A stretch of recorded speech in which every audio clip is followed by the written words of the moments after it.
স্বাগত। আজকের বাংলাদেশে আপনাদের সঙ্গে আছে আমি খালেদ মহিউদ্দিন। বিভিন্ন স্তরে শিক্ষা কার্যক্রম নিয়ে আছে নানা অভিমত, পরীক্ষা পদ্ধতি নিয়ে চলে আসছে আলোচনা, পরীক্ষার ফল ভালো হলো শিক্ষার মান বাড়ছে কিনা তা নিয়েও থাকছে প্রশ্ন। এসব নিয়ে আজকে আলোচনা। মান শিক্ষা কথা বলতে স্টুডিওতে আছেন গণসাক্ষরতা অভিযানের নির্বাহী পরিচালক রাশেদা কে চৌধুরী, আছেন মাধ্যমিক উচ্চ শিক্ষা অধিদপ্তর মাউশির মহাপরিচালক professor doctor S M Wahiduzzaman, এবং কিছু সময়ের মধ্যে আমাদের সাথে যোগ দিচ্ছেন ঢাকা বিশ্ববিদ্যালয়ের উপ-উপাচার্য ডক্টর মোহাম্মদ আখতারুজ্জামান। স্বাগত আপনাদের। এছাড়া রাজশাহী থেকে আছেন রাজশাহী বিশ্ববিদ্যালয়ের শিক্ষক সমিতির সাধারণ সম্পাদক শাহ আজম শান্তনু অধ্যাপক, এবং চট্টগ্রাম থেকে যোগ দিচ্ছেন অভিভাবক শিক্ষক মীর আবু সালেহ শামসুদ্দিন শিশির। আপনাদেরকেও স্বাগত জানাচ্ছি। রাশেদা কে চৌধুরী আপা, আপনার কাছে জানতে চাইবো যে আজ পাঠ্যপুস্তক উৎসব, জাতীয় পাঠ্যপুস্তক উৎসব যেটা, সেটার মধ্যে প্রধানমন্ত্রী শেখ হাসিনা বলছেন গণভবনে এক অনুষ্ঠানে যারা শিক্ষার মান নিয়ে প্রশ্ন তোলেন তাদের উদ্দেশ্যে বলতে চাই কোনো কিছুই রাতারাতি পরিবর্তন সম্ভব নয়। আগে তারা ভলান্টারি সার্ভিস দেন, সুবিধা বঞ্চিতদের জন্য কিছু করুন, শিক্ষা দিন, তারপর কথা বলুন। প্রধানমন্ত্রী শেখ হাসিনা সমালোচকদের কাছে আরো প্রশ্ন রেখেছেন শিক্ষার মানের মাত্রাটা আসলে কি, শিক্ষার মানের মাত্রা আসলে কেমন হচ্ছে। রাশেদা কে চৌধুরী আপনি কি মনে করছেন? অনেক ধন্যবাদ প্রশ্নটার জন্য, এবং আমি মাননীয় প্রধানমন্ত্রীকে আসলে অভিবাদন জানাচ্ছি। তিনি যে মান নিয়ে কথাটা তুলেছেন, তার রাজনৈতিক প্রজ্ঞা থেকে তিনি জানেন যে বাংলাদেশের সংবিধানেই আছে যে সকল নাগরিকের জন্য শিক্ষা নিশ্চিত করা রাষ্ট্রের দায়িত্ব, এবং সেখানে অবশ্যই নিম্নমানের শিক্ষা নয়। সেই জায়গা থেকে মাননীয় প্রধানমন্ত্রী কথা বলেছেন, আমি তাকে আবারও অভিবাদন জানাই। এবং তিনি যেটা আহ্বান করেছেন যে আবার মান নিয়ে কথা বলছেন, তারা যদি সামনে এগিয়ে আসেন তাহলে সরকারের জন্য বা শিক্ষা ব্যবস্থার জন্য ভালো হবে, সেটার জন্য আবারও অভিনন্দন। এখন প্রশ্নটা যেটা দাঁড়াচ্ছে যে মান নিয়ে আমরা যারা কথা বলছি বা বলে থাকি, এটা সবার, সারা বাংলাদেশে অভিভাবকরাও বলে থাকেন মানের কথা, শিক্ষকরাও বলে থাকেন, এবং শিক্ষা প্রশাসনে যারা আছেন স্বয়ং মাননীয় শিক্ষামন্ত্রীও সব সময় বলেন যে এখন মান অর্জন করেই আমাদের সবচেয়ে বড় চ্যালেঞ্জ। এবং সেই জায়গা থেকে আমরা মনে করি যে আমাদের বেশি দূর কিন্তু যেতে হবে না। আমাদের যে বছরে, আমি যদি উদাহরণটা দেই, 2013 সালে যে আমাদের প্রাথমিক শিক্ষা অধিদপ্তর যে গবেষণাটি করে, ন্যাশনাল স্টুডেন্টস অ্যাসেসমেন্ট বলে একটা করে, একেবারে খুবই নিবিড় গবেষণা, যে বছরে প্রাথমিক শিক্ষা সমাপনীর ফলটা এসেছিল গড়ে 85% বেশি শিক্ষার্থী পাশ করেছিল, সেই বছরই ন্যাশনাল স্টুডেন্ট অ্যাসেসমেন্ট বলছে, প্রাথমিক শিক্ষা অধিদপ্তরের করা, বলছে যে শিক্ষার্থীরা পঞ্চম শ্রেণী সমাপ্ত করার পরেও অঙ্ক এবং বাংলায় 25% শিক্ষার্থী দক্ষতা অর্জন করছে। তাহলে তো সেখানেই মানের প্রশ্নটা এসে যায় যে আমরা পাশের হার বাড়ছে, অংশগ্রহণের হার বাড়ছে, আমরা কিন্তু বাংলাদেশের এই অর্জনগুলো নিয়ে গর্বিত, কিন্তু তার সাথে মান সেই সাথে পাল্লা দিয়ে বাড়ছে কিনা সে প্রশ্নটা উঠে আসছে। এবং তারপরেও মাননীয় প্রধানমন্ত্রী আবার বলেছেন আমরা যারা বলছেন তারা যদি এগিয়ে আসেন, এটা কিন্তু কারো কাছে যেতে হবে না, আমাদের কিন্তু নিজস্ব মডেল আছে বাংলাদেশের। এটা হলো, উনিও জানেন সম্ভবত, প্রাথমিক শিক্ষা অধিদপ্তর কিন্তু একটি কর্মসূচি চালু করেছিল, ই চাইল্ড লার্ন, শিখবে প্রতিটি শিশু। এটা প্রকল্প হয়ে থেকে গেল, এটা আর গেল না। 300-র উপরে স্কুলে কিন্তু এটা চালু করা হয়েছিল। প্রতিটি শিক্ষার্থী ভালোভাবে শিক্ষণ নিবিড় পরিচর্যার মধ্য দিয়ে সেই শিক্ষার্থীকে গড়ে তুলবেন। এটা কিন্তু বিদেশের কিছু না, আমাদের দেশেই আমাদের শিক্ষা প্রশাসন, আমাদের শিক্ষক, আমাদের শিক্ষার্থীরা এটা তুলেছিলেন, করেছিলেন, কিন্তু তারপরে এই কর্মসূচিটি কিন্তু আর এগোলো না। সেই জন্য বলবো আমাদের নিজেদের তৈরি করা মডেলই কিন্তু আছে, সরকারেরই আছে, সেটা নিয়ে এগোলে তো আমরা মানের দিক থেকে আরো এগোতে পারি। এগোচ্ছি, মান কমছে আমি বলবো না, কিন্তু এগোচ্ছি খুবই ধীর গতিতে। প্রফেসর এস এম ওয়াহিদুজ্জামান কি মনে করেন যে শিক্ষার মান নিয়ে কি আপনি আসলে সন্তুষ্ট? শিক্ষার মান নিয়ে যে প্রশ্নটি আজ প্রধানমন্ত্রী তুলেছেন, কারণ এটি প্রধানমন্ত্রীর কানেও গিয়েছে, অবশ্যই অনেক জায়গা থেকে সমালোচনা হচ্ছে শিক্ষার মান আগের মতো আর নাই। মান নিয়ে সন্তুষ্টির কোনো বিষয় নেই। আমরা যে কাঙ্ক্ষিত মান চাচ্ছি সেই মান অর্জন করতে পারছি না, তবে চেষ্টা অব্যাহত আছে, আমরা চেষ্টা করছি, কিন্তু সেই মানে বা আন্তর্জাতিক মানে পৌঁছানোর জন্য আমাদের অনেক দূর যেতে হবে। আমরা আস্তে আস্তে যাচ্ছি, কিন্তু সেটা ম্যাডাম যেভাবে বললেন যে এটা আরো দ্রুত গতিতে যেতে পারলে আন্তর্জাতিক পর্যায়ে আমরা এটাকে স্থান দিতে পারতাম। সেই হিসাবে বলা যায় মান কমেনি, মান বাড়ছে, কিন্তু ধীর গতিতে, এইটা হয়তো প্রত্যাশিত মানের নয়। মান ধীর গতিতে বাড়ছে, যেটি রাশেদা কে চৌধুরী আপা বলছিলেন খুবই ধীর গতিতে, আপনি বলছেন ধীর গতিতে। আমি রাজশাহী বিশ্ববিদ্যালয়ের শিক্ষক সমিতির সাধারণ সম্পাদক অধ্যাপক শাহ আজম শান্তনুর কাছে জানতে চাইবো একই প্রশ্ন। অধ্যাপক শান্তনু, আপনি কি মনে করছেন শিক্ষার মান আমরা কি আমাদের কাঙ্ক্ষিত জায়গায় আছে, বাড়ছে কিরকম ভাবে বা বাড়ছে কিনা, আপনি কি মনে করছেন অধ্যাপক শান্তনু? না, আমি এই ক্ষেত্রে যেটি বলবো যে আমার আগের দুজন আলোচক এই বিষয়টি আপনার পরিষ্কার করেছেন। বিশেষ করে শুরু করেছেন রাশেদা কে চৌধুরী, উনি মাননীয় প্রধানমন্ত্রীর কথা থেকে শুরু করেছেন যে যিনি মান নিয়ে প্রশ্ন তুলেছেন, সেই বিষয়টি অত্যন্ত পজিটিভ, অর্থাৎ আমরা প্রত্যেকে মান নিয়ে ভাবছি। তবে একটা বিষয় আপনি খেয়াল করে দেখবেন যে আমাদের ছেলেমেয়েরা আগে যেরকম পড়াশোনা করতো এবং তারা যেভাবে কমিউনিকেশন করতো, এখনকার যে কমিউনিকেশন, সেই কমিউনিকেশনের কিছু দিক কিন্তু বেড়েছে। তবে একটা বিষয় এসে যেটা দেখা যায় যে আপনার এই মানের প্রশ্নটি শুধুমাত্র বিদ্যালয়ে আপনার পঠন পাঠনের কি আপনার পরিস্থিতি সেটার উপরই কিন্তু সবসময় নির্ভর করে না, নির্ভর করে একজন ছাত্র কতটুকু ইনভলভ হচ্ছে আপনার এডুকেশনে এবং আমরা কিভাবে তাকে মোটিভেট করতে পারছি। আসলে এটি একটি সার্বিক ব্যাপার এবং এটি আপনার অনেকগুলো প্রশাসন এটার সঙ্গে জড়িত। যেমন এটার সঙ্গে শিক্ষক জড়িত, ছাত্রছাত্রী জড়িত, তাদের অভিভাবক জড়িত এবং রাষ্ট্রীয় যে ব্যবস্থাপনা সেটি জড়িত। এর যুক্ত ফল আসলে একটা কোয়ালিটি। তো সেই ক্ষেত্রে আমরা আমাদের শিক্ষার যে মানদণ্ড, সেই মানদণ্ডটি আসলে যে ক্রাইটেরিয়াগুলো থাকা উচিত সেটির কিন্তু একটি ন্যাশনাল প্যারামিটার আমরা এখনো নির্ধারণ করতে পারিনি, যার ফলে এখন আমরা ঠিক বুঝতে পারছি না, বলতে পারছি না, দেখাতে পারছি না যে কতটুকু বেড়েছে। তবে আমার দৃষ্টিতে যে পড়াশোনার প্রতি মানুষের উৎসাহ বেড়েছে, ছেলেমেয়েরা আগ্রহী হয়েছে পড়াশোনা করতে এবং সারা দেশব্যাপী এটার বিস্তার অধ্যাপক ঘটেছে। শান্তনু, আমাদেরকে একটু শুধু সময় দেবেন। রাশেদা কে চৌধুরী আপা, আপনি কি মনে করেন যে এরকম একটি মান নির্ধারণ করা সারা দেশের সব শিক্ষার্থীদের জন্য বিভিন্ন স্তরে সেটি সম্ভব, মানদণ্ড নির্ধারণ করা যাতে আসলে আমরা কিন্তু মানদণ্ড বলবো কিনা জানি না, তবে প্রাথমিক স্তরে কিন্তু দক্ষতা ভিত্তিক পরীক্ষণের ব্যবস্থা আছে। যেমন পঞ্চম শ্রেণী সমাপ্ত করার পরে একজন শিক্ষার্থী এতগুলো দক্ষতা অর্জন করতেই হবে তাকে। সেই দক্ষতা ভিত্তিতে আমি যে উদাহরণটা দিলাম, সেই যে দক্ষতার কি প্রাথমিক কোনো পরীক্ষা নেওয়া হচ্ছে পঞ্চম শ্রেণীর শিক্ষার্থীদের? এখন পঞ্চম শ্রেণীতে শতভাগ না, পঞ্চম শ্রেণীর সমাপনী পরীক্ষায় বেশিরভাগই হয় দক্ষতা ভিত্তিক, না বাকিগুলা দক্ষতা ভিত্তিক। ওকে, তো কিন্তু মানদণ্ড আছে, কিন্তু মাধ্যমিকে বা উপরের দিকে এগুলো নেই। প্রফেসর এস এ মহাজুজ্জামান, এই সারা দেশের জন্য একই রকম মানদণ্ড যেটি প্রফেসর শান্তনু বলছিলেন, সেটির কি কোনো না, এরকম কোনো মানদণ্ড বা সূচক দেওয়া নেই। তবে দেওয়া কি সূচক সম্ভব কিনা বা আপনাদের পরিকল্পনা রয়েছে কিনা? আমার মনে হয় যে এটি আসলে সম্ভব নয়। আচ্ছা, কারণ হলো যে এটি সময় সময় তো পরিবর্তিত হয়। ওকে। ফলে অবশ্যই আপনি হতে হবে। আজকে একটি দিবেন, কালকেই তো সেটি পৃথিবীর অন্যান্য কোনো দেশে কি আছে এরকম মানদণ্ড বা সূচক? আমার জানা নেই। প্রফেসর শান্তনু, আবার আপনার কাছে ফিরছি। প্রফেসর শান্তনু, আপনি কি মনে করেন যে আপনি যে মানদণ্ড বা সূচকটি থাকা প্রয়োজন বলে মনে করছেন, সেটি কি সম্ভব সারা দেশের সব শিক্ষার্থীর জন্য?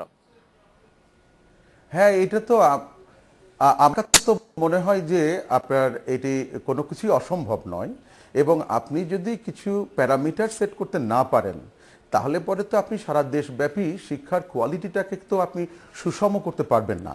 যার জন্য আমাদেরকে একটি মানদণ্ডের নিয়ে প্রশ্ন তুলতেই হবে এবং সেটা পৌঁছতেই হবে। বিভিন্ন প্যারামিটারে আমাদেরকে পরিষ্কার করতে হবে যে এখানে আমরা কোন ধরনের সার্ভিস চাই। কিন্তু এই প্যারামিটারটি কিভাবে আপনি সেট করবেন? মানে আপনি কি আমাদেরকে কোনো একটি ফর্মুলা দিতে পারেন? আমরা কি পরে আবার আসবো আপনার কাছে যে এই প্যারামিটারটি আপনি কিভাবে সেট করতে চাচ্ছেন, সেটি আপনি আমাদের যদি একটু বলেন অধ্যাপক শান্তনু। আমরা এর মধ্যে চট্টগ্রাম থেকে টিচার যেগুলো আছে, আমরা যে পরীক্ষা নিচ্ছি, তার রেজাল্ট বের করছি, তার অ্যাসেসমেন্ট করছি, এগুলো কি কোনো মানদণ্ড নয়? এইগুলি মানদণ্ড নিয়ে আমাদের আজকে সারাক্ষণই আমাদেরকে বিভিন্ন রকম প্রশ্নের সম্মুখীন হতে হয়েছে বা প্রশ্ন আমাদেরকে করা হয়েছে। সেগুলো নিশ্চয়ই আমরা করবো যে বর্তমান প্যারামিটারের আসলে মানদণ্ড হিসেবে কেন এটি বিবেচিত হচ্ছে না। তার আগে আমরা টিচার্স ট্রেনিং কলেজের শিক্ষক মীর আবু সালেহ শামসুদ্দিন শিশিরের কাছে একটু জেনে নিতে চাইবো, যিনি একজন অভিভাবক বটে। শিক্ষার মান নিয়ে কথা বলছিলাম আমরা। জনাব আবু সালেহ শামসুদ্দিন, আপনার মন্তব্য পর্যবেক্ষণ একটু জানতে চাইছিলাম।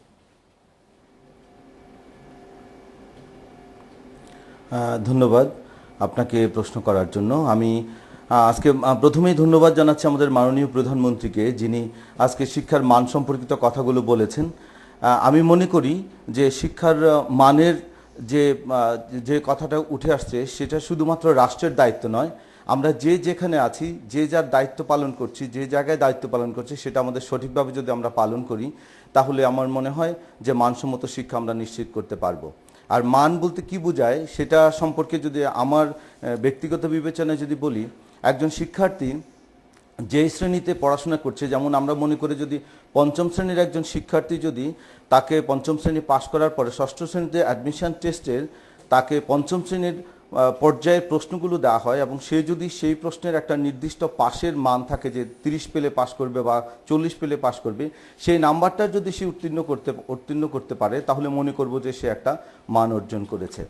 তা আমি মাননীয় প্রধানমন্ত্রীকে এই জন্য ধন্যবাদ জানাচ্ছি যে আমি যে জায়গাটায় আছি সেই জায়গায় যদি আমি আমার দায়িত্ব পালন করি, ক্লাসরুমের শিক্ষক যদি তার দায়িত্বটা যথাযথভাবে পালন করে, আর বিশেষ করে আজকে যে আমাদের বই উৎসবটা চলে গেল, আমি বইগুলো ধরে দেখেছি, টেক্সট বইগুলোর যে মানসম্মত বইগুলো এসছে সেগুলো যদি আমরা বছরের প্রথম থেকে শিক্ষার্থীদেরকে ভালোভাবে পড়াই পাঠ্যপুস্তকগুলো, তাহলে মোটামুটি তারা একটা বেসিক আইডিয়া লাভ করতে পারবে বই সম্পর্কে। মীর আবু সালে শামসুদ্দিন, আপনাকে অনেক ধন্যবাদ। আপনি প্রশ্ন করছিলেন প্রফেসর ওয়াহিদুজ্জামান যে কেন আমরা যে প্রচলিত পরীক্ষা পদ্ধতি তার মান নিয়ে প্রশ্ন তুলি। আমি যদি গড়ে আজকে নানা ধরনের প্রশ্ন এসেছে আমাদের কাছে, আমরা যদি গড়ে এরকম করে বলি যে আপনাদের প্রচলিত মানদণ্ড নিয়ে আস্থা রাখা যাচ্ছে না, কারণ হচ্ছে বাজারে পরীক্ষার আগে, পাবলিক পরীক্ষার আগে বাজারে প্রশ্নপত্র পাওয়া যায়, ক্ষেত্র বিশেষে অত্যন্ত সহজ এবং নিম্নমানের প্রশ্ন করা হয়, পরীক্ষার হলে কথা বলার এমনকি নকল করার সুযোগ দেওয়া হয়, খুবই নমনীয় ভাবে খাতা দেখা হয়। কারণ হচ্ছে বেশি বেশি জিপিএ 5 বা ভালো রেজাল্ট দেখাতে পারলে আমরা সবাই খুব খুশি থাকি, বিশেষ করে প্রধানমন্ত্রী, রাষ্ট্র যারা পরিচালনা করেন তারা খুশি থাকেন। এই কথা যখন বলছি তখন এর প্রমাণ হিসাবে দর্শকরা আবার বলছেন যে বিশ্ববিদ্যালয় পর্যায়ে পরীক্ষা দিতে গিয়ে অনেকগুলি বিষয়ে আসলে ছাত্রী পাওয়া যায় না যাদেরকে ভর্তি করা হবে। আমরা কি একটা বিরতি নিয়ে আসবো যে এই বিষয়ে আপনার মতামত একটু দিবেন, বা আপনি শুরুও করতে পারেন প্রফেসর ওয়াহিদুজ্জামান। যেটি বলছেন এটি কতটি স্কুলে এটি হয়ে থাকে? আমি তাহলে একটু বিরতি নিয়ে ফিরে আসি। আরেকটি আমার কাছে বিষয় হলো, আমরা একটু বিরতি নিয়ে আসি, তাহলে একটু বড় করে শুনি। আপনি প্রশ্ন করেছেন যে কতটি স্কুলে এরকম হয়ে থাকে, সেটি একটি গড় প্রশ্ন। তবে বেশিরভাগ মানে অনেক অভিযোগ আমরা পেয়ে থাকি বা পাচ্ছি, আপনিও নিশ্চয়ই এরকম শুনে থাকবেন। আমরা একটা বিরতি নিচ্ছি, ফিরছি আপনাদের কাছে। হ্যাঁ,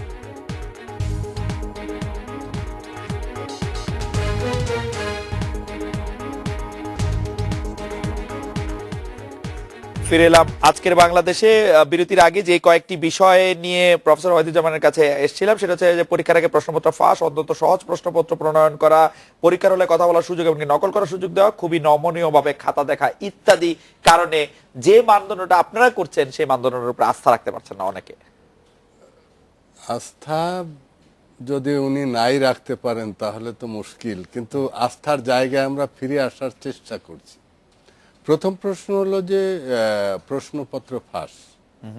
এই ফাঁসের যে পদ্ধতি আমরা এ পর্যন্ত উদ্ভাবন করেছি, ফেসবুকে অরিজিনাল প্রশ্ন হলেও ফাঁস, নকল প্রশ্ন হলেও ফাঁস, তাইলে তৃতীয় এবং মধ্যস্বত্বভোগী কেউ এর ভিতরে এই পুরা জাতীয় বিষয়টাকে আরো হালকা করার জন্য কাজ করছে। আমরা চেষ্টা করছি সেটি দূর করার জন্য এবং এখন মোটামুটি এটি কন্ট্রোলে আছে। প্রশ্নপত্র এখন ফাঁসই হচ্ছে না। নিম্নমানের প্রশ্ন সে ব্যাপারেও আমরা চেষ্টা করছি। আসলে সৃজনশীল প্রশ্ন করা খুব কঠিন। এই পদ্ধতিটা যখন প্রথম চালু হয়েছে অবশ্যই কিছু কিছু দুর্বলতা আছে, সেই দুর্বলতাগুলো আমরা কাটিয়ে ওঠার চেষ্টা করছি। ম্যাডামদের সাথে নিয়ে আমরা ওয়ার্কশপ করেছি, চেষ্টা করছি কিভাবে এটাকে আরো উন্নত এবং যুগোপযোগী করা যায়। তৃতীয়ত আপনি বলেছিলেন যে এই যে পরীক্ষা হলে বলে দেওয়া বা এটা কিন্তু আসলে প্রত্যেকের নীতি নৈতিকতার উপর নির্ভর করে। যেমন আমাদের একজন দর্শক, আমি ওই দর্শকটা যে উনি বলছেন যে উনাদের দাউদকান্দিতে ম্যাক্সিমাম স্কুল এন্ড কলেজে এসএসসি এবং এইচএসসি তে টিচাররা অ্যানসার দিয়ে দেয় সব স্টুডেন্টদের মধ্যে, মানে বলে টলে দেয় আর কি উনি বলছেন। আসলে কোথাও কোথাও হয়তো করে, তা না হলে উনি বা বলবেন কেন, কিন্তু যে বা যারা করে এটি আমরা তাদেরকে মূলত ঘৃণা করি।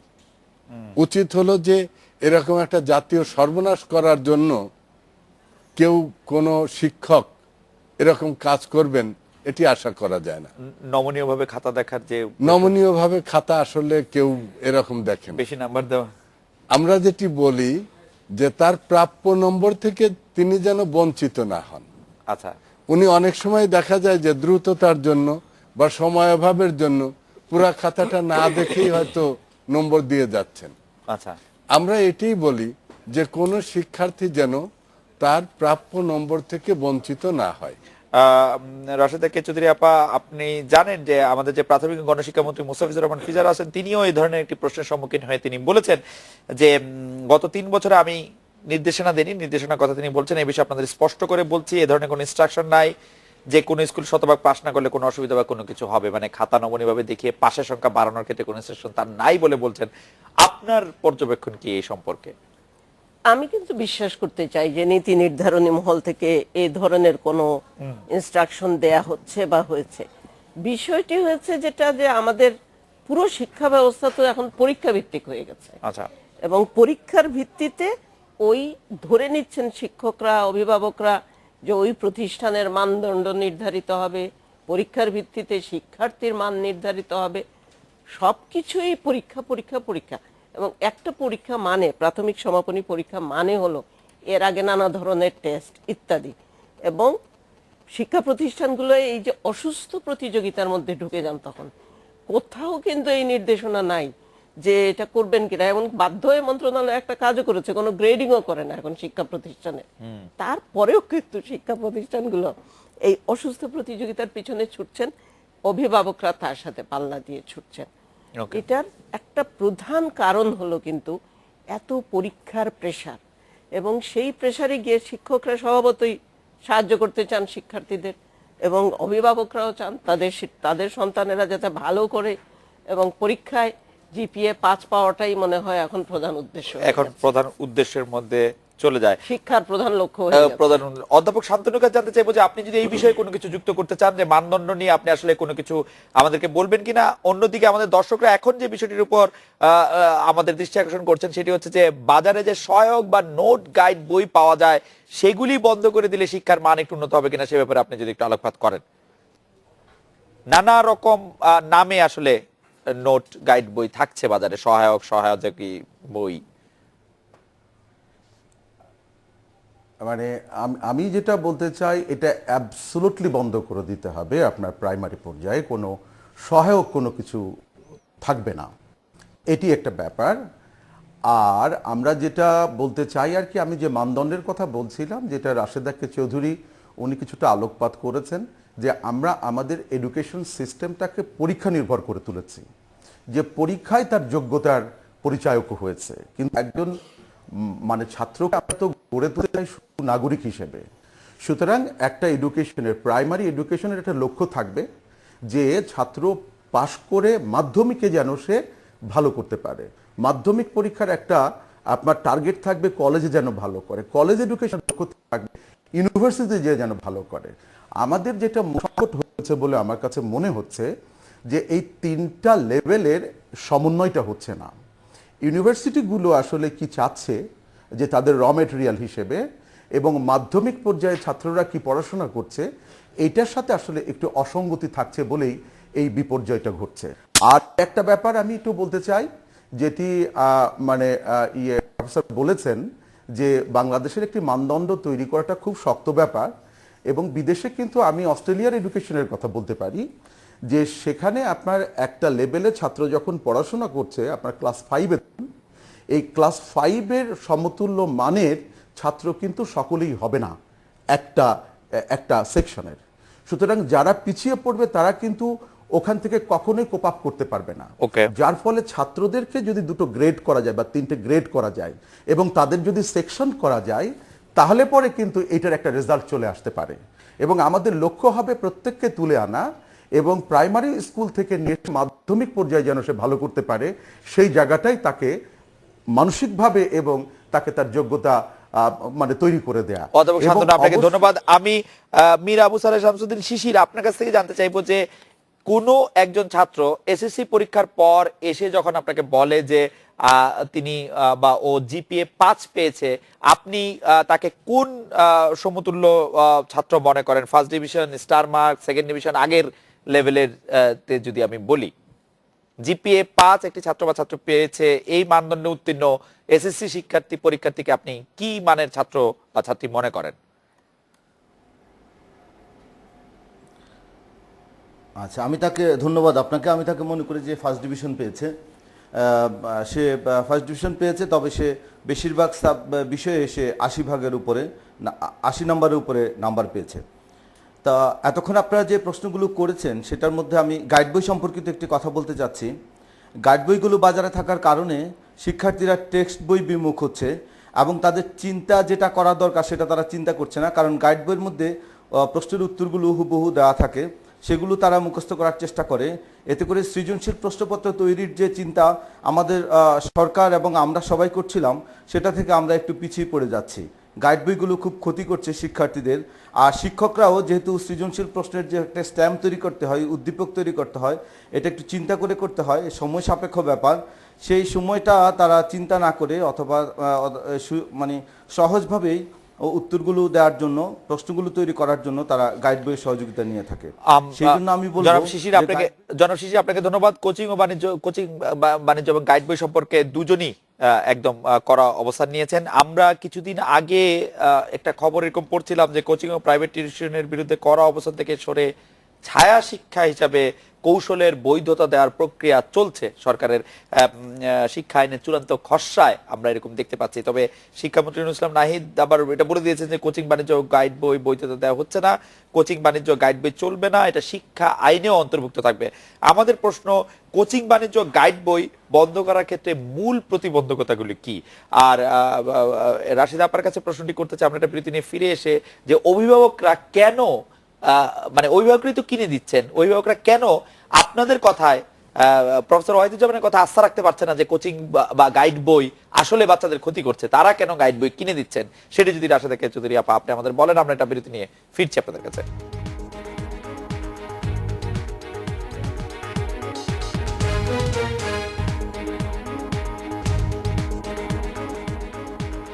ফিরে এলাম আজকের বাংলাদেশে। প্রফেসর ওয়াহিদুজ্জামান স্যার, আমরা আপনার কাছ থেকে জানতে চাইছিলাম যে গাইড বই বন্ধ করার ক্ষেত্রে মূল প্রতিবন্ধকতাটা আসলে কি? সবাই এত বলছেন যে গাইড বই বন্ধ করতে হবে, তারপরে গাইড বই বন্ধ হচ্ছে না, এর কারণ কি? বাজারে কিনতে পাওয়া যায়, আমি আমার মেয়ের জন্য একাধিক গাইড বই কিনেছি শিক্ষকদের পরামর্শে, ক্লাস 5 এ পড়ে। এটা এক শ্রেণীর লোকের বাণিজ্যিক মনোভাব, এটাই হলো এর বড় প্রতিবন্ধকতা।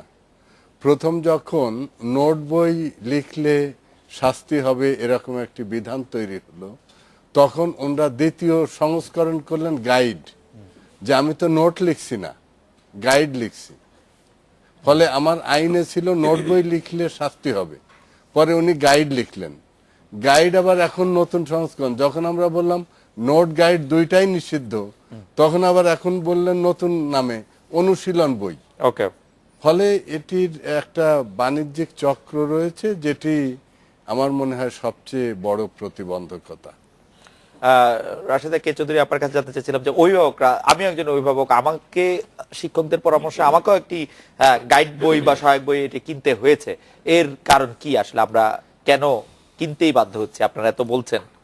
হ্যাঁ, আমি একটা বিষয়ে বারবারই বলবো এখানে, যেহেতু আমাদের শিক্ষা ব্যবস্থা পুরোটাই পরীক্ষা কেন্দ্রিক হয়ে গেছে, বিশ্ববিদ্যালয়ে যাওয়ার আগে পর্যন্ত 4টি জাতীয় বা পাবলিক পরীক্ষা দিতে হয় একজন শিক্ষার্থীকে। সেই পরীক্ষা নেওয়ার সুযোগে আমাদের শিক্ষকরা অসুস্থ প্রতিযোগিতায় ছুটছেন। জিপিএ 5 কোন প্রতিষ্ঠান কত পেল, কারা কত ভালো করতে পারলো। ফলে তারা যেটা করছেন, তারা নিজেরাও কিন্তু পাঠ্যপুস্তক বাদ দিয়ে যে সৃজনশীল প্রশ্ন করতে হবে বলে, মাথা খাটাতে হবে বলে, শিক্ষকদের প্রতি সম্মান রেখেই বলতে চাই, তারা এটাকে পাশ কাটিয়ে গাইড বইয়ের শরণাপন্ন হচ্ছেন।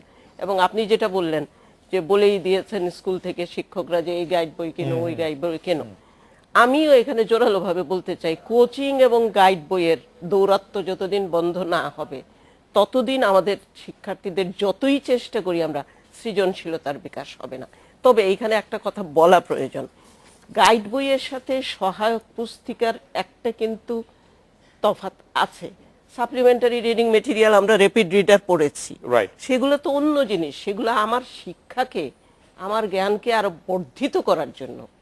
একেবারে কারিকুলাম টেক্সট বইকে হুবহু নকল করে গাইড বই না, কিন্তু সাপ্লিমেন্টারি রিডিং মেটেরিয়াল আমি তো ইন্টারনেট থেকেও ডাউনলোড করতে পারি, রাইট। তো সেটা সহায়ক পুস্তিকা ইত্যাদির সাথে গাইড বইয়ের একটা তফাৎ এখানে আনতেই হবে। প্রফেসর মোহাম্মদ তবে আখতারুজ্জামান আমাদের সাথে অভিভাবকদের যে মন মানসিকতা, সেটাও কিন্তু একটা বড় factor. Factor. Professor Mohammad Akhtaruzzaman এসে পৌঁছেছেন আমাদের সাথে। স্যার স্বাগত আপনাকে। আমরা যে বিষয়টি নিয়ে আলোচনা করছিলাম, আমাদের সাথে রাজশাহী থেকে প্রফেসর শান্তনু আছেন, চট্টগ্রাম থেকে টিচার্স ট্রেনিং কলেজের শিক্ষক মীর আবু সালেহ শামসুদ্দিন শিশির আছেন। আমরা যে বিষয় নিয়ে আলোচনা করতে চাইছিলাম সেটা হচ্ছে যে আমাদের শিক্ষার মান আসলে বাড়ছে কিনা, ব্যাপক হারে এসএসসি এইচএসসি তে জিপিএ তে 5 পাচ্ছে শিক্ষার্থীরা। কারণ দর্শকরা আমাদের কাছে প্রশ্ন করছেন, গোল্ডেন A+ পেয়েও স্টুডেন্টরা বিশ্ববিদ্যালয়ে কাঙ্ক্ষিত বিষয় পাচ্ছে না, বিশ্ববিদ্যালয়গুলি ভালো ছাত্র পাচ্ছে না তাদের বিষয়গুলিতে পড়ানোর জন্য। প্রফেসর আখতারুজ্জামান, আপনি এই বিষয়টি কিভাবে দেখেন? আচ্ছা, আমি একটু প্রথমে বলি যে সেটি হলো বিশ্ববিদ্যালয়ে কাঙ্ক্ষিত বিষয় পাচ্ছে না, এটা দ্বারা মান নির্ণয় করা যায় না। বিশ্ববিদ্যালয়ের এক একটা বিষয়ের আসন সংখ্যা সীমিত, ফলে ওই বিষয়টা মাথায় রেখেই কিন্তু আমাদেরকে ছাত্র নির্বাচন করতে হয়। তো 50,000 অংশগ্রহণ করলে লিখিত পরীক্ষায়, একটি ভর্তি পরীক্ষায়, সেখান থেকে যদি 1,000-কে বাছাই করতে হয়, তাহলে অন্তত পক্ষে 49,000 তো পাবে না। এখন 49,000 যারা ভর্তির সুযোগ পেল না, তাদের মান খুব খারাপ, এই কথাটা বলার কোনো সুযোগ নাই। কোনো সুযোগ নাই। কিন্তু কোন নির্দিষ্ট সাবজেক্টে, যেমন ইংরেজি বা ল পড়তে গিয়ে যদি কোনো একটি ভাষায় বা কোনো একটি বিষয়ে যে নম্বর, কাঙ্ক্ষিত নম্বর পেতে হয়, তা যখন কেউ পায় না। আচ্ছা, সেটি দেখুন, সেটি একবার একটি ঘটনা ঘটেছিল, সেই ঘটনার জন্য কিন্তু আমাদের অনেক কিছু বিষয় বিবেচনায় নিতে হবে। যে তখন দেখতে হবে যে আমার প্রশ্নপত্রের মান ওই অবস্থায় কেমন ছিল এবং শিক্ষার্থীদের অবস্থানটা তার ভিতরে ফারাক ছিল কিনা, সে বিষয়ে আমরা গবেষণা করিনি। এরপর কিন্তু ঘটেনি, ফলে একটা কেস, শুধুমাত্র একটা স্টাডি আমাদের কাছে আছে ওই ধরনের ঘটনা, যেখানে শুধু ভাষাগত দক্ষতার অভাবে হয়তো একটি বিভাগে এই ধরনের বড় আকারের বিপর্যয় ঘটছে। ওকে, প্রফেসর আখতারুজ্জামান, আপনি এই বিষয়টিকে কিছু বলবেন? দিলে আপনি কি এটি বলছেন যে মানে এসএসসি এইচএসসি তে জিপিএ 5 বাড়ার সঙ্গে সঙ্গে শিক্ষার মানও বেড়েছে আমাদের দেশে? আচ্ছা, মান বেড়েছে সেই কথাটা বলার বোধহয় এখন সুযোগ নাই, এই কারণে আমি বলবো যে সমাজের সকল স্তর থেকেই বিষয়টি নিয়ে প্রশ্ন উত্থাপিত হয়েছে। সেই প্রশ্নের আলোকে এখন কিন্তু শিক্ষা মন্ত্রণালয়ে, শিক্ষার সাথে সংশ্লিষ্ট ব্যক্তিবর্গ, তারা সবাই কিন্তু এখন ভাবছেন যে এটাকে কিভাবে অ্যাড্রেস করা যায়, এবং সেজন্য সম্ভাব্য কতগুলো পথ কিন্তু বেরোচ্ছে। সেটি হলো এরকম, আমরা বলছি যে সেটি হলো পাঠ্য বইগুলো এমন যে আমরা মনে করি যে শিক্ষার্থীদেরকে এই বইয়ের মধ্যে ভালোভাবে প্রবেশ করানো যাচ্ছে না, সেই কারণে একটা ঘাটতি কিছুটা আছে। তো সেই নিরিখে বই পুস্তক, ভালো বই তৈরি করা, পাঠ্য বই তৈরি করা, সেটির একটি বড় উদ্যোগ নেওয়া হয়েছে। ভালো শিক্ষক নিয়োগ করা, সেটির একটা উদ্যোগ লাগবে। পরীক্ষা তার দুটো অন্তত পক্ষে বড় জায়গায় অ্যাড্রেস করা খুবই জরুরি। একটি হলো ভালো মানের পাঠ্য বই তৈরি করা, যে বইগুলো হবে সেলফ এক্সপ্লেনেটরি, স্বব্যাখ্যাত, যাতে শিক্ষার্থীরা ভালো করে বুঝতে পারে, যার জন্য তাদেরকে গাইড অথবা বাড়তি কোনো শিক্ষকের পরামর্শ না নেওয়া লাগতে পারে, স্কুলেই যেন পাঠ্যক্রম গ্রহণ করে সে নিতে পারে, এই একটি। আরেকটি হলো যে ভালো শিক্ষক দ্বারা পড়ানো, সে ভালো শিক্ষক নিয়োগের, তো ভালো শিক্ষক হলে শিক্ষক লাগবে, তো সেই কারণে ভালো শিক্ষক নিয়োগ এটি একটি প্রথম শর্ত। আর দ্বিতীয়ত ভালো বই, দুটোই সমানভাবে চালাইলে তাহলে আশা করি আমরা যে কাঙ্ক্ষিত মানের কথা বলি সেটা আমরা অর্জন করতে পারি। ঢাকা বিশ্ববিদ্যালয়ের প্রো ভাইস চ্যান্সেলর প্রফেসর আখতারুজ্জামানকে একটি প্রশ্ন এখন করতে হবে, সেটি হচ্ছে যে সম্প্রতি ট্রান্সপারেন্সি ইন্টারন্যাশনাল বাংলাদেশে একটি গবেষণা প্রতিবেদন প্রকাশ করেছে যে সরকারি বিশ্ববিদ্যালয়গুলিতে শিক্ষক নিয়োগের ক্ষেত্রে লক্ষ লক্ষ টাকার হাত বদল হচ্ছে। এই প্রসঙ্গে আপনি একটু মন্তব্য করবেন কিনা? যদি সর্বোচ্চ পর্যায়ে শিক্ষক নিয়োগে এরকম দুর্নীতি বা এগুলি হয়, তাহলে শিক্ষার মান আসলে কোথায় গিয়ে পৌঁছাতে পারে বলে আপনার ধারণা? এটি নিয়ে আমরা অনেক কথা বলেছি, এটি খুবই একটু বিব্রতকর কথাটি বলা, এবং আমি জানি না ট্রান্সপারেন্সি ইন্টারন্যাশনাল, তাদের একটা সুনামও আছে, তারা অনেক সময় ভালো ভালো বিষয়গুলো বলেনও, কিন্তু ঢালাওভাবে যখন এই কথাটি বলেছে তখন অনেকের মনেই কিন্তু কতগুলো সন্দেহের উদ্রেক ঘটেছে যে এই ধরনের বলাটা বোধহয় একেবারেই সঠিক হয়নি। কেননা বাস্তবসম্মত কিছুগুলো যুক্তি, কিছু তথ্য উপাত্ত, এগুলো যদি উপস্থাপন করা না হয়, শুধুমাত্র সংক্ষুব্ধ বিক্ষুব্ধ কিছু মানুষ যারা হয়তোবা বিশ্ববিদ্যালয়ে বিভিন্ন প্রকারে হয়তো বঞ্চিত হয়েছেন কোনো না কোনোভাবে, সেই মানুষগুলোর হয়তোবা ইন্টারভিউ অথবা তাদের যে অভিজ্ঞতা, সেই অভিজ্ঞতার ফলাফলের ভিত্তিতেই হয়তোবা এই ধরনের এটা করা হয়েছে। আদারওয়াইজ এটা আমাদের বিশ্বাস করতে খুব কষ্ট হয়, এটা আমাদের ধারণায় যায় না। আমি বারবারই বলছি যে বিষয়গুলো ট্রান্সপারেন্সি ইন্টারন্যাশনাল তার রিপোর্টে বলেছে শিক্ষক নিয়োগের ক্ষেত্রে, সেটি আমাদের বোধগম্যতার মধ্যে যায় না, আমাদের আমাদের ধারণা আমরা ধারণই করতে পারি না। তো যদি এই ধরনের কিছু থেকে থাকে আমি বলবো তো সেগুলোকে স্পষ্ট করা, সেগুলোর বা জন্য স্পষ্ট specific করে করা। স্পেসিফিক করা, করে সেগুলোকে আইনের আওতায় আনা। কারণ এভাবে কোনো ক্রমেই কাম্য না যে ঢালাওভাবে করে আমরা একটি বড় ক্ষেত্রকে, শিক্ষার ক্ষেত্রকে আঘাত হানবো। কেননা আমরা তো জানি যে যেহেতু প্রাইভেট এবং পাবলিক এই দুটোই পাশাপাশি চলছে, সুতরাং হরেক রকমের শক্তি কিন্তু এখানে কাজ করতেছে Okay. বিভিন্নভাবে ওকে, প্রশ্নবিদ্ধ করার জন্য। আমরা একটা বিরতি নিচ্ছি। বিরতির পর ফিরে এসে আমরা যে রাজশাহী বিশ্ববিদ্যালয়ের অধ্যাপক শাহ আজম শান্তনু এবং চট্টগ্রাম টিচার্স ট্রেনিং কলেজের শিক্ষক আবু সালেম মোহাম্মদ শামসুদ্দিন শিশিরের কাছে চট করে শুনে নেব যে পাঠ্য বই এবং ভালো শিক্ষক সম্পর্কে যে প্রসঙ্গটি প্রফেসর আখতারুজ্জামান তুললেন এবং রাশেদাকে চৌধুরী আপা যেটি সেকেন্ড করলেন প্রফেসর, সেইটার ক্ষেত্রে আপনাদের মন্তব্য। আমরা একটা বিরতি নিয়ে ফিরছি আপনাদের কাছে।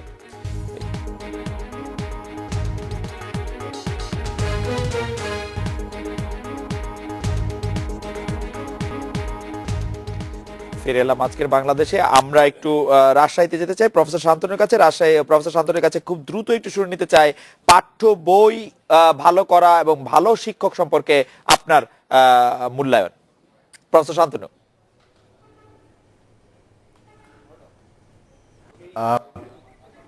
আসলে আমাদের তো পাঠ্যপুস্তক অবশ্যই উৎকৃষ্ট মানের হতে হবে। সেক্ষেত্রে তিনটা বিষয় আমার কাছে মনে হয় গুরুত্ব দেওয়া উচিত। একটা হচ্ছে সহজ, সুখপাঠ্য এবং যুগোপযোগী। এই তিনটা বিষয় যদি আমরা পাঠ্যপুস্তকের মধ্যে আনতে পারি তাহলে পরে সেটি আমাদের ভালো ছাত্র তৈরির ক্ষেত্রে খুবই সহায়ক হবে। আর ভালো শিক্ষক অত্যন্ত প্রয়োজন, কিন্তু ভালো শিক্ষককে সেটি মূল্যায়ন করার জন্য শুধুমাত্র রেজাল্ট নির্ভর এই যে মূল্যায়নটি, এখান থেকে আমাদেরকে একটু সরে আসতে হবে। কারণ শিক্ষকতায় যদি একজনের মোটিভেশন না থাকে, ডেডিকেশন না থাকে, ইন্টারেস্ট না থাকে, তাহলে কিন্তু শিক্ষার মান বাড়বে না। যার ফলে আমাদের শিক্ষক নিয়োগের ক্ষেত্রে এবং শিক্ষক মূল্যায়নের ক্ষেত্রে তার ইন্টারেস্ট, ডেডিকেশন এবং তার ত্যাগকে মূল্যায়ন করতে হবে। প্রফেসর শান্তনু আপনাকে ধন্যবাদ। আমি মীর আবু সালেহ শামসুদ্দিন শিশির আপনার কাছে খুব দ্রুত একটু জানতে চাইবো যে পাঠ্যপুস্তক এবং শিক্ষক সম্পর্কে আপনার মূল্যায়ন।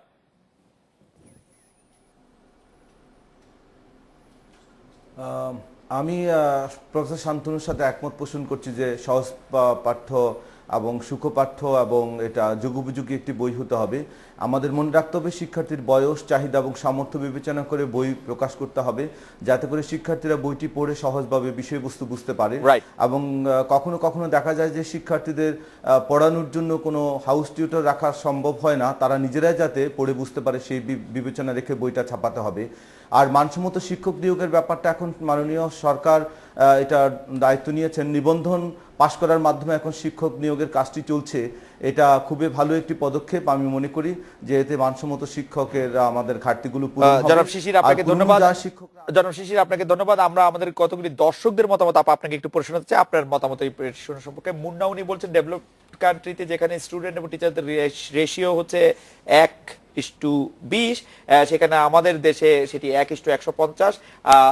আরেকজন দর্শক বলছেন যে প্যারেন্টসরা গাইড বুক কিনে, কারণ হচ্ছে যে পরীক্ষার মধ্যে ওইখান থেকেই প্রশ্ন পাওয়া যায় সহজে, বা ওইটা না পড়লে আসলে প্রশ্ন বোঝা যায় না। আরেকজন দর্শক বলছেন একটি কলেজের কথা বলছেন তিনি, আদমজি ক্যান্টনমেন্টের কলেজের কথা, যেখানে মানে অর্ধবার্ষিক বা বার্ষিক পরীক্ষা যেখানে কেউ অনেকে পাসই করতে পারে না, তারাই কিভাবে বোর্ড পরীক্ষা দিলে এত নাম্বার পায়। পাঠ্যপুস্তক এবং শিক্ষক সম্পর্কে আপনার মতামত যদি একটু বলেন আপা। অনেক ধন্যবাদ যিনি প্রশ্ন করেছেন। আসলে এটা কিন্তু খুবই বাস্তবতা, আমাদের শিক্ষার্থী শিক্ষক অনুপাতটা এটা কিন্তু বেশি, কিন্তু তারপরেও প্রাথমিকে কিন্তু এটা কমে এসছে। এখন প্রাথমিক পর্যায়ে আমরা মোটামুটি ভালো অবস্থানে আছি। আগে যেখানে একজনে 70 জন ছিল, সেখানে একজনে বোধহয় 50 জনে নেমে এসছি আমরা। এই জায়গাটাতে উন্নতি হয়েছে শিক্ষক নিয়োগের কারণে। কিন্তু তারপরেও মাধ্যমিকে এটা একটা বড় সমস্যা। আর তারপরে তো উপরে উঠলে আরো আছে, সেটা অবশ্যই ভালো শিক্ষক হলেও এতগুলো শিক্ষার্থীকে পড়ানো কঠিন কাজ। কিন্তু যে কথাটা উনি বলেছেন যে গাইড বই থেকে প্রশ্ন আসে, এটা একটা ধারণা হয়ে গেছে মানুষের। এবং শিক্ষকরা যেহেতু গাইড বই নির্ভর হয়ে যাচ্ছেন, সেই জন্য অভিভাবকরাও মনে করছেন যে এটাই বোধহয় ভালো পরীক্ষা করার, রেজাল্ট করার খুবই ভালো পথ। এবং পাঠ্যপুস্তক সম্পর্কে ওনারা যেটা বলেছেন আমি সম্পূর্ণ একমত। আখতারুজ্জামান স্যার যা বলেছেন সেখানে একটা বিষয় খুবই জরুরি, যেটা হচ্ছে যে সম্ভবত শিশির বলেছেন যে আমাদের তার বয়স উপযোগী হচ্ছে কিনা এবং তার আসলে যে পাঠ্য পুস্তকটা সে পড়ছে সেটার জন্য ওটা প্রয়োজনীয় কিনা। একটা উদাহরণ আমাদের শিক্ষাবিদদের নিয়ে যখন শিক্ষামন্ত্রী বসেছিলেন বা শিক্ষাকর্মীদের নিয়ে, তখন কিন্তু একটা উদাহরণই দেওয়া হয়েছিল, যেমন বায়োলজি বইতে, এই যে এসএসসিতে বায়োলজি বইতে প্রি মেডিকেলে সেখানে এন্ডোস্কোপি কি করে করতে হয়, ওটা তার কেন প্রয়োজন? এন্ডোস্কোপি কি জানলেই তো তার হয়ে যাচ্ছে, ওটা তো মেডিকেল পড়ার সময় শিখবে। এই বিষয়গুলো আছে, প্রয়োজন আদৌ আছে কিনা, তার বয়স উপযোগী কিনা, ধারণ করতে পারে কিনা, এটা দেখার প্রয়োজন আছে। প্রফেসর এস এম ওয়াহিদুজ্জামান, আপনার কাছ থেকে শুনবো পাঠ্যপুস্তকের মান কোথায় ঘাটতি রয়ে যাচ্ছে, শিক্ষকের মান কিভাবে বাড়ানো যায় সে ব্যাপারে আপনাদের চিন্তা ভাবনা। পাঠ্যপুস্তকের মান প্রথমে হলো কারিকুলাম নির্ধারণ। কারিকুলাম আমরা সংস্কার করেছি এবং পাঠ্যপুস্তক যাতে সুখপাঠ্য, সহজবোধ্য এবং আকর্ষণীয় পাঠ্যপুস্তক হয় সেটার আমরা চেষ্টা করছি। এবং চেষ্টা করতে করতে কিন্তু আজকের যে পাঠ্যপুস্তক উৎসব হলো, এই বইটা প্রথম যেবার দেওয়া হয়েছিল তার চেয়ে নিশ্চয়ই কিছুটা উন্নত হয়েছে। তো এটাও আস্তে আস্তে হচ্ছে। আমি কিন্তু প্রথমেই বলেছি যে আমরা হয়তো কাঙ্ক্ষিত মাত্রায় পৌঁছাতে পারছি না, তবে অনেক উন্নয়ন ঘটছে। আর ভালো শিক্ষক নিয়োগের আমরাও চেষ্টা করছি। এনটিআরসি এর মাধ্যমে শিক্ষক, বেসরকারি স্কুল কলেজে এগুলা এনটিআরসি এর মাধ্যমে নিয়োগ দেওয়া হচ্ছে, এটি একটি ভালো উদ্যোগ। আর পিএসসির মাধ্যমে সরকারি কলেজে যে শিক্ষক নিয়োগ দেওয়া হয়, এইখানে অনেক ধীর গতি থাকার কারণে আমাদের এই ছাত্র শিক্ষক অনুপাত অনেকটাই বেড়ে যায়। ওকে, আমি এখানে একটা জিনিস বলে নেই, যেটা হলো যে পাঠ্যপুস্তকের যে ব্যাপারটা এসছে সেটা কিন্তু যুগোপযোগী করার প্রয়াস চলছে এবং আসলে এই সরকারের একটা যুগান্তকারী পদক্ষেপ আমি বলবো, যে বছরের প্রথম দিনে বই তুলে দেওয়া। বই কিন্তু এখন 4 কালারের এবং যথেষ্ট আকর্ষণীয়। এটাও কিন্তু আমাদের স্বীকার করতে হবে বাচ্চাদের জন্য, যেটা করছি। প্রফেসর আখতারুজ্জামান, আপনি বারবার বলছেন যে, এবং আপনি পাঠ্যপুস্তক নিয়ে অনেকদিন ধরে অনেক সেমিনারে কথা বলছেন, আপনি বলছেন পাঠ্যপুস্তক সহজ হতে হবে, যেটা এখানে প্যানেলিস্টরা সবাই বলেছেন। এটি কেন কঠিন হচ্ছে, কোথায় কঠিন হচ্ছে এবং এটি সহজ করার পথে প্রধান অন্তরায় আপনি আসলে কি দেখেন? শিক্ষকদের মান বাড়ানোর ক্ষেত্রে আপনার পরামর্শ কি? আচ্ছা, আমি দুটো নিয়েই কথা বলি। প্রফেসর রাশেদা চৌধুরী আপা যথার্থই বলেছেন, তার কন্টেন্ট যুগোপযোগী হতে পারে, হবে বয়স উপযোগী হতে হবে, এগুলো সব ঠিক আছে। একটি বিষয় আমাদের প্রয়োজন মান উন্নয়নের জন্য, আরেকটি যেটি এই দুটোর মধ্যে বাহিরের, সেটি হলো যে কথাটি আপনি শুরু করলেন একজন দর্শকের কথা, যে শিক্ষক এবং শিক্ষার্থী অনুপাতটি। কারণ মান উন্নয়নের যেটি দরকার সেটা হলো স্কুলমুখী শিক্ষা ব্যবস্থাটা প্রবর্তন রাখা, এবং সেটার জন্য দরকার হলো একটা কন্টিনিউয়াস অ্যাসেসমেন্ট, ধারাবাহিক মূল্যায়ন। ধারাবাহিক মূল্যায়ন যদি শিক্ষার্থীরা আপনি করতে চান, যে কতটুকু শিখলো অথবা কতটুকু আপনি তার ভিতরে অনুপ্রবেশ ঘটাতে সক্ষম হলেন, তাহলে কিন্তু ছাত্র শিক্ষক অনুপাতটা লাগবে। এটি বড় আকারের আমাদের ঘাটতি আছে। এই জন্য অবকাঠামো এবং শিক্ষক সংখ্যা এই দুটো বৃদ্ধির সম্প্রসারণ করা খুবই জরুরি। এটার বড় আকারের ঘাটতি আছে, এটা আমাদের অনেক সময় সাপেক্ষ ব্যাপার। আমরা সেই উন্নত দেশের মানে পৌঁছতে আমাদের আরো সময় লাগবে, আমাদের মনে হয় 5-7 বছর সময় লাগবে। যে এটি যদি না হয়, তাহলে স্কুল বেসড এডুকেশন এবং ধারাবাহিক মূল্যায়ন, যার মধ্য দিয়ে মানটাকে সমুন্নত রাখা হয়, সেই পদ্ধতিটি আমাদের দেশে এখনো চালু করা যায়নি, আমরা সেটা পারিনি। 2-1টি ভালো স্কুলে পারা গেছে, সেই কারণে সেই স্কুলগুলোর প্রতি সকলের ঝোঁক বেশি। তারা অল্প সীমিত সংখ্যক শিক্ষার্থী ভর্তি করে, তাদের অনেক ক্লাসরুম আছে, ফলশ্রুতিতে তারা সেটিকে মানতে পারে, স্কুলেই পড়াটা সমাপ্ত করে, শিক্ষক শিক্ষার্থী আই কন্ট্যাক্ট হয় এবং শিক্ষক সর্বদাই প্রত্যেকটি ছাত্রকে নিজে ব্যক্তিগতভাবে অ্যাড্রেস করতে পারে। 150 জন শিক্ষার্থী এবং একজন শিক্ষক কোনো ক্রমেই গুণগত মানসম্পন্ন শিক্ষা প্রদান করা সম্ভব হবে না, যেটাকে কন্টিনিউয়াস অ্যাসেসমেন্টের একটা বড় প্রতিবন্ধক হলো এই বিপুল সংখ্যক শিক্ষার্থী। আমি কিন্তু ক্লাসরুমে প্রাথমিকে কিন্তু এই যে বলেছিলাম আরেকটা বিষয় হলো যে ভালো শিক্ষক নিয়োগের জন্য একটি ভালো ব্যবস্থার দিকে সরকার যাচ্ছে, সেটি হলো এনটিআরসি গঠন করার মধ্য দিয়ে একটা উন্নততর অবস্থায় পৌঁছছি। কিন্তু এর চেয়ে আরেকটি ভালো ব্যবস্থা আছে, যেটি আমাদের শিক্ষানীতি 2010-এ সুপারিশটা আছে, সেদিকে করতে হবে, সেটি হলো স্বতন্ত্র কমিশন গঠন। স্থায়ী শিক্ষা কমিশন যখন গঠন হবে, সেই কমিশন যখন শিক্ষক নিয়োগ করবে সাংবাৎসরিক প্রক্রিয়ার মধ্য দিয়ে, তখন মর্যাদা পাবে, তখন ঘাটতি কোথায় আছে সে স্বতন্ত্রভাবে সেগুলো মূল্যায়ন করে শিক্ষক নিয়োগ করতে সক্ষম হবে। স্যার, একজন দর্শক আপনাকে একটা প্রশ্ন করেছেন, আপনি এটি কোনো করবেন কিনা। ইমরান ওনার নাম, উনি বলছেন উনি সায়েন্সের স্টুডেন্ট, উনি এসএসসি তে 4.5 পেয়েছেন, জিপিএ তে ইন্টারমিডিয়েটে 4.17 পেয়েছেন, কিন্তু সরকারি তিতুমির কলেজে অ্যাপ্লাই করার পরে উনি আর্টসের একটি সাবজেক্টে তাকে ভর্তি হতে হয়েছে। আপনি কি মনে করেন যে এটা একটু হতাশাজনক না, চিত্র? এটি তো এই শিক্ষার্থী হয়তো সায়েন্সের কোনো বিষয় পড়তে চেয়েছিল, কিন্তু তার যেহেতু সেটা পায়নি, সেটাও উন্নত বিশ্বে সেই ব্যবস্থা আছে। আরেকটি জিনিস আমাদের ভুললে চলবে না, সেটা হলো উচ্চ শিক্ষাটা কিন্তু একটা পিরামিড স্ট্রাকচার, এটা কিন্তু ফ্ল্যাট স্ট্রাকচার না। সবাই উচ্চশিক্ষা করতেও পারবে না। সেটি হলো বিভিন্ন স্তরে গিয়ে এটা বিভাজন আমাদের হতে হবে, আমাদের চাহিদার সাথে সাথে বিভাজনটা হতে হবে। রাশিদা কে চৌধুরী আপা, প্রফেসর ওয়াহিদুজ্জামান এবং প্রফেসর আখতারুজ্জামান, আপনাদের অনেক ধন্যবাদ। এই ছিল আজকের বাংলাদেশে। দেখা হচ্ছে আগামীকাল এই সময়। শুভরাত্রি।